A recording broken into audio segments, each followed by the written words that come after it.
Hello everyone, this is honey kitchen. అందరూ ఎలా ఉన్నారండి? ఈరోజు నేను పుదీనా టమోటా చట్నీ చూపిస్తా ఉన్నానండి. ఇది ఇడ్లీ దోశల్లోకి పర్ఫెక్ట్గా సెట్ అవుతుందండి. దీంట్లో ఫస్ట్ 1 టేబుల్ స్పూన్ ఉద్దిపప్పు, 1 టేబుల్ స్పూన్ జీలకర్ర వేసుకోండి. ఇవన్నీ బాగా ఫ్రై అయిన తర్వాత ఒక 4-5 పచ్చిమిరపకాయలు వేసుకొని, ఒక చిన్న ఎర్రగడ్డ ఒకటి వేసుకొని దాన్ని బాగా ఫ్రై చేసుకోండి. అవి బాగా మగ్గిన తర్వాత టమోటా కొంచెం ఉప్పు వేసేసి మూత పెట్టేయండి. బాగా మెత్తగా అవ్వాలండి. ఇది కూడా బాగా మగ్గిన తర్వాత దీంట్లో కొంచెం కొబ్బరి వేస్తా ఉందండి, చాలా కొంచెం అండి.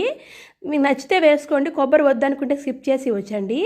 దీంట్లోనే కొంచెం ఒక 2-3 పిడికిళ్ళు పుదీనా వేస్తా ఉన్నాను. ఒక 2 పిడికిలు కరెక్ట్గా సరిపోతుందండి. కొంచెం చిటికెడు చింతపండు అండి, అవన్నీ వేసేసి బాగా మగ్గనివ్వండి. చాలా మెత్తగా మగ్గాలండి. మగ్గిన తర్వాత మిక్సీకి కొట్టుకోవడమే అండి. మీకు నచ్చితే తిరగమాత పెట్టుకోండి, లేదంటే అవసరం లేదండి. నేను తిరగమాత పెడతా అన్నాను. కొంచెం ఆయిల్ వేసి ఎండుమిరపకాయలు, ఆవాలు, కరివేపాకు, కొంచెం ఇంగ వేసుకొని తిరగమాత పెట్టి కొంచెము లైట్గా 2 నిమిషాలు ఉడితే చాలండి. అంతే అండి. మీకు నచ్చుంటే లైక్ చేయండి, షేర్ చేయండి, సబ్స్క్రైబ్ చేయండి.